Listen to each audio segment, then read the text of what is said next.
Hi hello అందరికీ నమస్కారం. Welcome to our channel. నేను ఆదిత్య. బాలకృష్ణ గారు స్టార్ట్ చేసినటువంటి అన్‌స్టాపబుల్ షోకి ఎంత మంచి క్రేజ్ వచ్చిందో మనందరికీ తెలుసు. ఆ షోలో ప్రత్యేకించి ఆయన యాంకరింగ్ అయితే ఇంకా నెక్స్ట్ లెవెల్ అని చెప్పొచ్చు.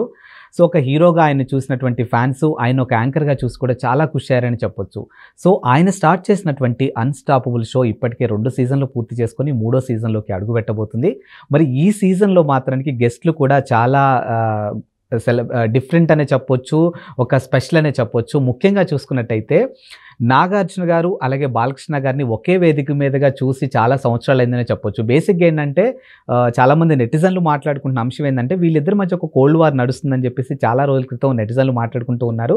సో, మరి ఈ అన్‌స్టాపబుల్ షో ద్వారా సీజన్ 3కి నాగార్జున గారు గెస్ట్‌గా రాబోతున్నారనే ఒక వార్త అయితే ఇప్పుడు చక్కర్లు కొడుతుంది. మరి నిజంగా ఈ వార్తలు ఎంతవరకు వాస్తవం ఉంది? అసలు వీళ్ళిద్దరి మధ్య ఆ కోల్డ్ వార్ ఎందుకు నడుస్తుంది? ఇలాంటి ఎన్నో అంశాల గురించి తెలుసుకునే ప్రయత్నం చేద్దాం. సో, ప్రస్తుతానికి మనతో పాటు స్టూడియోలో ఉన్నారు ప్రముఖ సినీ క్రిటిక్ యజ్ఞమూర్తి గారు. సో, సార్‌ని అడిగి మరిన్ని విషయాలు తెలుసుకుందాం. సార్ నమస్కారం సార్. నమస్తే ఆదిత్య. సో, బాలయ్య బాబు గారిని ఒక హీరోగా చూసాము, ఒక యాంకర్‌గా చూసాము. సో, హీరోగా నెక్స్ట్ లెవెల్ అని చెప్పొచ్చు, యాంకర్‌గా కూడా నెక్స్ట్ లెవెల్ అని చెప్పొచ్చు. సో, అన్‌స్టాపబుల్ సీజన్ 2 సీజన్‌లు అయిపోయినాయి. మంచి సక్సెస్ వచ్చింది. సో, ఇప్పుడు సీజన్ 3 స్టార్ట్ అవబోతుంది. దీంట్లో స్పెషల్ గెస్టులు ఉన్నారని కూడా అంటున్నారు. ముఖ్యంగా చూసుకుంటే ఈ సీజన్‌కి అక్కినేని నాగార్జున గారు రాబోతున్నారు అని అంటున్నారు. ఇప్పటికే నాగార్జున గారికి, బాలకృష్ణ గారికి మధ్య ఏదో వైరం ఉంది. వాళ్ళిద్దరూ కలిసి ఒకే వేదిక మీదుగా చూసి చాలా సంవత్సరాలు అయిపోయింది అని చెప్పి నెటిజన్లు చాలామంది చాలా రకాలుగా మాట్లాడుకుంటూ ఉంటారు. సో, మరి ఇందులో ఎంతవరకు వాస్తవం ఉంది? నిజంగా ఈ షోకి ఆయన గెస్ట్‌గా రాబోతున్నారంటారా? చాలా కాలంగా బాలయ్యని అలాగే నాగార్జున్ని ఒక వేదిక మీద చూడాలని చెప్పేసి ఆ ఇద్దరు అభిమానులతో పాటు అటు నందమూరి వంశాభిమానులు ఇటు అక్కినేని వంశాభిమానులు కూడా చాలామంది కోరుకుంటూ ఉన్నారు. ఎందుకంటే ఏదో ఒక ఇష్యూ సంబంధించి ఒక రాంగ్ మధ్యలో ఇంటర్ప్రిటేషన్ అనేది వాళ్ళ మధ్య గొడవని సృష్టించింది. సో, అందువల్ల వాళ్ళిద్దరూ కూడా కలవట్లేదు అనేది కొన్ని సంవత్సరాలుగా నడుస్తున్నటువంటి ఇండస్ట్రీలో నడుస్తున్నటువంటి ఒక ప్రచారం. సో, ఏదేమైనా ఎందుకంటే అటు ఎన్టీ రామారావు గారు ఇటు అక్కినేని నాగేశ్వరరావు గారు ఇద్దరూ కూడా అన్నదమ్ముల్లాగా కలిసిమెలిసి చాలా సంవత్సరాల పాటు బ్రదర్స్ లాగానే ఉన్నారు. ఎందుకంటే నాగేశ్వరరావు గారి అమ్మగారు అట్లా ఈయన్ని ఎన్టీ రామారావు గారిని ఒక కొడుకులాగా చూసుకునేవాళ్ళు. అలాగే అక్కినేని గారి భార్య అన్నపూర్ణ గారు సో ఆయన్ని చాలా గౌరవంగా చూసేది. సో, వాళ్ళిద్దరిని ఎప్పుడు కూడా కలిసి ఉండాలని ఆమె కోరుకునేవాళ్ళు. మనందరికీ తెలుసు, చాలామందికి తెలిసిన విషయమే. మీరు మళ్ళీ పౌరాణిక వేషాలు వెయ్యకండి, సో ఎందుకంటే అన్నయ్య ముందు మీరు తేలిపోతారు అని ఆమె అక్కినేని గారికి సలహా ఇచ్చిందని తనే స్వయంగా రాసుకున్నారు. తన ఆత్మకథలో అక్కినేని నాగేశ్వరరావు గారు రాసుకున్నారు. సో, అలాంటిది అనమాట. సో, అంటే అట్లా తెలుగు సినిమాకి 2 కళ్ళులాగా వాళ్ళిద్దరూ కూడా భాసిల్లారు. సో, ఎప్పుడు ఆయన హైదరాబాద్కు వచ్చినా కానీ ఎన్టీ రామారావు గారు ఖచ్చితంగా నాగేశ్వరరావు గారి ఇంటికి రాకుండా వెళ్ళేవాళ్ళు కాదు. సో, అంటే అమ్మగారు జీవించి ఉన్న కాలంలో ఆమెని వెళ్ళి ఆమె ఆశీస్సులు తీసుకునేవాళ్ళు. సో, అంత ఇదిగా 2 కుటుంబాల మధ్య ఆ అనుబంధం వెళ్ళి విరిసింది. సో, తర్వాత ఏదో చిన్న వేరే వాళ్ళ వల్ల వాళ్ళిద్దరి మధ్య మనస్పర్ధలు వచ్చాయని చెప్పేసి చెప్పుకునేవాళ్ళు.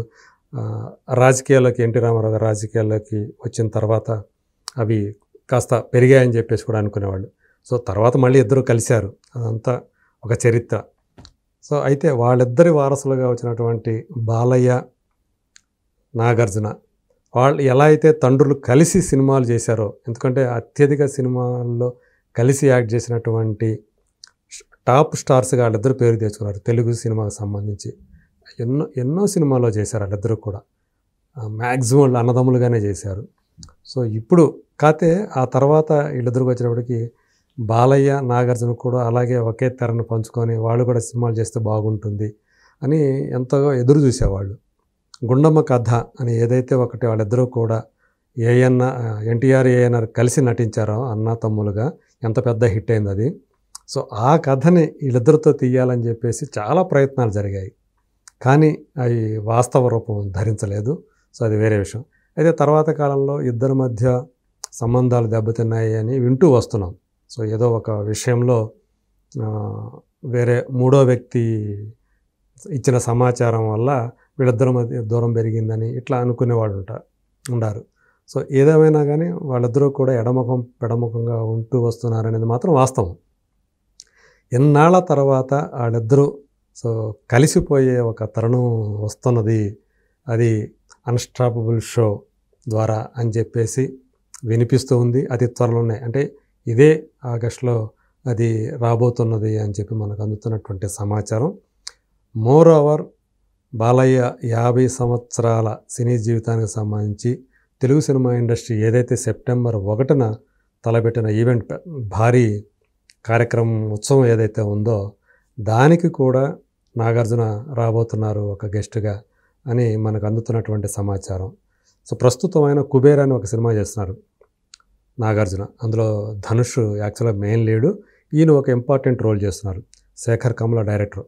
సో ఆ సినిమా యూనిట్ అంతా కూడా, అంటే తన యూనిట్ని తీసుకొని అన్స్టాపబుల్ షోలో నాగార్జున సందడి చేయబోతున్నారు అని మనకు అందుతున్నటువంటి సమాచారం. సో నిజంగా అది కనుక జరిగితే ఆ వేదిక మీద అన్స్టాపబుల్ మీద వాళ్ళిద్దరూ కూడా ఎలా ఉంటారు, అంటే ఇప్పుడు దాకా మనకి బయట ఇప్పుడు దాకా మనం ఏమనుకుంటున్నాం, వాళ్ళిద్దరి మధ్య సఖ్యత లేదనుకుంటున్నాం కదా, మరి సఖ్యత లేకుండా వాళ్ళిద్దరూ ఎలా ఒకే స్టేజ్ని పంచుకోబోతున్నారు. దానికి మించి సో వాళ్ళిద్దరూ కూడా తమ తండ్రుల కాలం నుంచి వస్తున్నటువంటి ఆత్మీయత అనుబంధం ఏదైతే ఉందో, సో తమ తండ్రులు ఎలా అయితే అన్నదమ్ముల్లాగా మెలిగారో, సో ఇప్పుడు వీళ్ళ మధ్య నిజంగా ఎలాంటి అనుబంధం ఉంది, నిజంగా అనుబంధం ఉందా లేదా, బయట ఇప్పుడు దాకా ఏవైతే చలామణిలో ఉన్నాయో ప్రచారం ఏదైతే ఉందో అది నిజమా కాదా, వాటన్నిటికి కూడా ఈ అన్స్టాపబుల్ షో అనేది ఒక సమాధానంగా నిలుస్తుంది అని చెప్పేసి చాలామంది భావిస్తూ ఉన్నారు. నిజంగా వాళ్ళు ఇప్పుడు ప్రస్తుతానికి శత్రుత్వం నడుస్తుందా, లేకపోతే తమ తండ్రుల్లాగానే వీళ్ళిద్దరి మధ్య కూడా అన్నదమ్ముల అనుబంధం లాంటిది ఏదైనా ఉందా, ఎందుకు ఇద్దరి మధ్య దూరం జరిగింది, అసలు నిజంగా దూరం ఉందా, సో ఏంటి, రెండు కుటుంబాల మధ్య ఎలాంటి బంధం ఇప్పుడు ఉంది, కంటిన్యూ అవుతుంది, వీటన్నిటికీ కూడా ఇలాంటి ఎన్నో ప్రశ్నలకి ఈ అన్స్టాపబుల్ షో అనేది ఒక సమాధానంగా నిలవబోతోంది. అసలు నాగార్జున ఈయనేం అడుగుతాడు, సో ఈ గొడవల గురించి కూడా ఏమైనా అడిగే అవకాశం ఉందా, తమ ఇద్దరి మధ్య వచ్చినటువంటి ఆ దూరం ఏదైతే ఉందో దానికి సంబంధించినటువంటి వివరాలు కూడా ఆయన ఏమైనా నాగార్జున అడిగి రాబట్టి అవన్నీ కూడా మనందరికీ తెలిసేట్లు ఏమైనా చేయబోతున్నారా, అట్లాగే మరి నాగార్జున ఈయన్నేం అడుగుతాడు, తమ కుటుంబానికి సంబంధించి అంతరం ఏదైతే ఉందని వచ్చిందో దాని గురించి మరి బాలయ్య ఏం చెప్తారు, సో ఇవన్నీ కూడా తెలుసుకోవాలనే ఉత్సాహం అందరిలోనూ ఉంది. సో రెండు వంశ అభిమానులకి, అద్దరి హీరోల అభిమానులు చాలా ఎక్కువగా ఉంది ఆ క్యూరియాసిటీ. ఎప్పుడెప్పుడు ఆ ఎపిసోడ్ మన ముందుకు వస్తే చూద్దామా అని చెప్పేసి అందరూ కూడా ఎదురు చూస్తున్నారని చెప్పాలి. Thank you sir. Thank you.